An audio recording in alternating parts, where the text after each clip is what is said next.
Pemirsa, Menteri Pertahanan Amerika Serikat Pete Hegseth memarahi media karena meragukan militer Amerika yang berhasil menghancurkan 3 situs nuklir di Iran. Menteri Pertahanan Pete Hegseth yang juga mantan pembawa acara Fox News menyebut banyak media gagal memberitakan momen bersejarah militer Amerika Serikat dan justru menyebarkan berita palsu mengenai dampak serangan Amerika Serikat ke fasilitas nuklir Iran. Hegseth juga menyebut wartawan terlalu terburu-buru menyimpulkan hasil laporan intelijen yang berupaya melemahkan Presiden Donald Trump.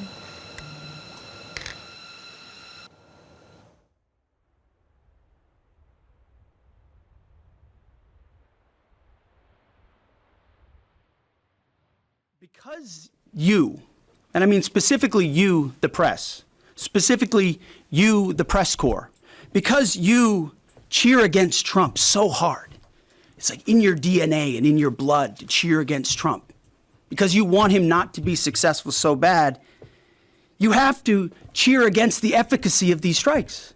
You have to hope maybe they weren't effective. Maybe the way the Trump administration has represented them isn't true. So let's take half-truths, spun information, leaked information, and then spin it in every way we can to try to cause doubt and manipulate the public mind over whether or not our brave pilots were successful. Juru bicara Gedung Putih Karoline Leavitt memastikan tidak ada indikasi Iran telah memindahkan uranium yang diperkaya dari salah satu fasilitas nuklir sebelum serangan Amerika Serikat 21 Juni lalu. Caroline Leavitt dalam jumpa persnya mengkonfirmasi jika materi uranium yang diperkaya tersebut tetap berada di 3 lokasi fasilitas nuklir Iran saat diserang Amerika Serikat.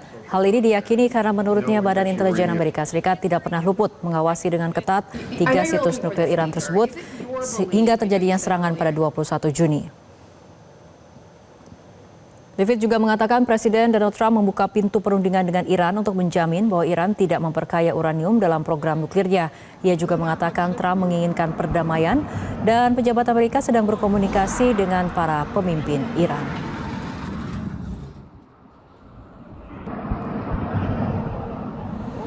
Assure you is that the United States and our intelligence agencies and Director Ratcliffe and the President's entire national security team were obviously watching these sites very closely in the weeks and the days leading up to the attack on Saturday, which I will add was one of the most secretive and successful operations in United States history. I think many of you in this room would agree with that because none of you in this room knew about the strike on Saturday until it took place. So we were watching closely and there was no indication to the United States that any of that enriched uranium was moved. Iran akan menggelar upacara pemakaman petinggi militer dan ilmuwan nuklir yang tewas akibat serangan Israel. Pemakaman kenegaraan akan digelar pada hari Sabtu besok.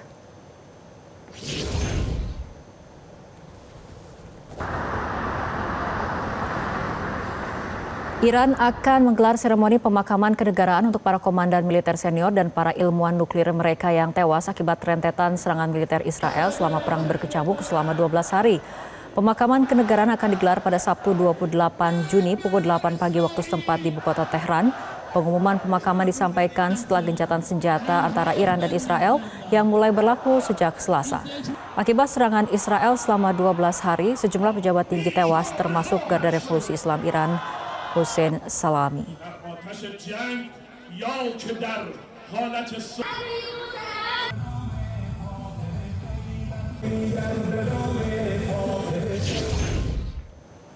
Pemimpin tertinggi Iran, Ayatollah Ali Khamenei menegaskan Iran telah meraih kemenangan besar atas Israel dan Amerika Serikat. Dalam pidato pertamanya sejak gencatan senjata diumumkan, Khamenei menyebut keterlibatan langsung Amerika Serikat dalam konflik ini sebagai upaya untuk mencegah kehancuran total Israel. Khamenei pun menegaskan tidak ada hasil positif dari perang tersebut bagi Amerika. Sebaliknya, Khamenei menilai Iran sebagai pemenang yang berhasil memberikan tamparan keras pada Amerika Serikat. Khamenei juga menekankan bahwa Iran akan membalas jika diserang lagi dengan menargetkan pangkalan militer Amerika di Timur Tengah. Ia menegaskan bahwa Iran tidak akan menyerah dan siap melakukan serangan balasan jika provokasi berlanjut.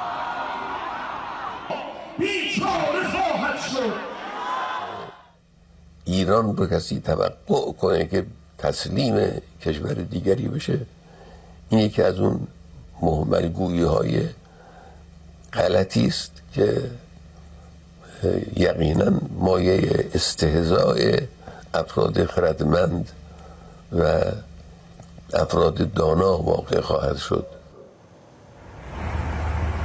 Sementara itu, Perdana Menteri Israel Benjamin Netanyahu mengklaim bahwa serangan Israel berhasil menetralkan ancaman nuklir dan rudal dari Iran.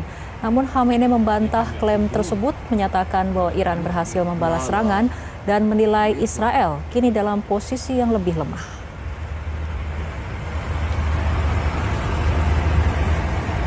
اسلامی دسترسی داشته باشه به مراکز مهم آمریکا در منطقه و علیه اونها هر وقت مقتضی دانست اقدام بکنه، این حادثه کوچکی نیست، حادثه بزرگی است.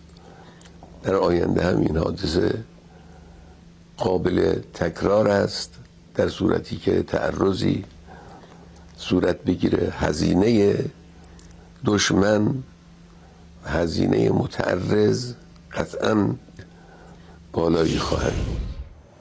Menteri Pertahanan Iran Aziz Nasirzadeh tiba di China untuk menghadiri pembukaan forum keamanan yang dihadiri oleh para menteri pertahanan. Kunjungan ini menandai langkah diplomatik Iran di tengah ketegangan kawasan.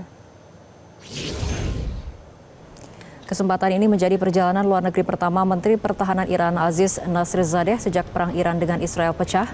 Nasirzadeh dijadwalkan mengikuti pertemuan dengan para menteri pertahanan negara anggota Organisasi Kerjasama Shanghai (SCO).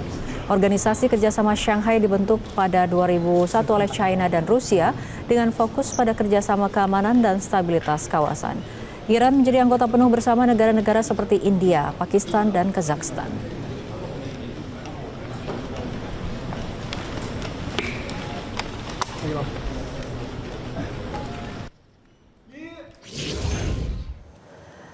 Meskipun Presiden Amerika Serikat mengumumkan adanya rencana pertemuan minggu depan, Iran secara tegas membantah adanya rencana tersebut. Belum ada kepastian pertemuan Amerika dan Iran yang dapat dipastikan.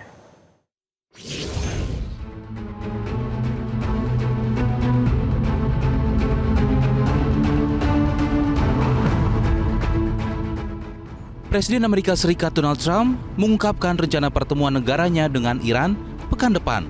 Bahkan kedua negara mungkin akan menandatangani kesepakatan. Seandainya terjadi, sungguh hal itu merupakan kejutan dan di luar nalar. Sebab sebelumnya, saling serang Amerika Serikat dan Iran terjadi dan tidak terhindarkan. Berbagai spekulasi muncul, apakah akan ada operasi rahasia terkait keamanan? Sebab sulit diterka langkah Trump dalam respon konflik Iran dan Israel. Tetapi, klaim Donald Trump itu langsung dibantah Iran. Menteri Luar Negeri Iran Abbas Araghchi mengatakan Teheran belum memiliki rencana apapun untuk bertemu pihak Amerika Serikat. Iran masih mempertimbangkan apakah pembicaraan dengan Amerika Serikat akan menguntungkan Iran.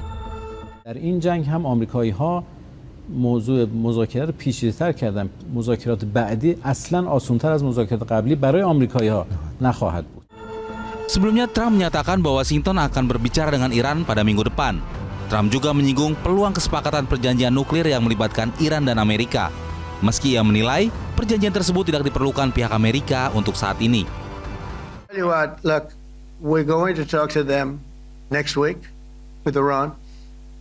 We may sign an agreement. I don't know. To me, I don't think it's that necessary. I mean, they had a war, they fought. Now they're going back to their world. I don't care if I have an agreement or not. The only thing we'd be asking for is what we were asking for before about we want no nuclear, but we destroyed the nuclear. In other words, that's destroyed. I said Iran will not have nuclear. Well, we blew it up. It's blown up to kingdom come, and so I don't feel very strongly about it. If we got a document, wouldn't be bad. We're going to meet with them, actually. We're going to meet. Menanggapi hal itu, pengamat hubungan internasional Susi Sudarman menilai omongan Trump hanyalah retorika semata dan tidak bisa dipercaya. Retorika itu bisa sangat retorik aja. Jadi sebetulnya kalau kita memandang itu kita harus menganalisisnya seperti menganalisis bahasa ya. Bahasa apa yang dipakai? Bahasanya belligerent apa tidak? Kalau belligerent dia pasti akan menyerang. Kalau cuman obfuscating jadi tricky gitu, jadi bisa ini atau bisa itu. Nah ini dia orangnya yang menyampaikan retorik itu tidak dipercaya. Jadi hanya didengarkan sebagai dengungan-dengungan saja, tapi mereka siap-siap untuk dibohongi lagi, maksudnya gitu. Artinya, walaupun Amerika Serikat sudah bersiap merundingkan perjanjian nuklir non-senjata dan kemungkinan melepas aset serta sanksi, sejauh ini Iran menolak klaim itu dan tidak mengonfirmasi adanya rencana pertemuan diplomatik. Hingga kini, semuanya masih pada tahap klaim sepihak dari Amerika Serikat. Jelajahi cara baru mendapatkan informasi. Download Metro TV Extend sekarang.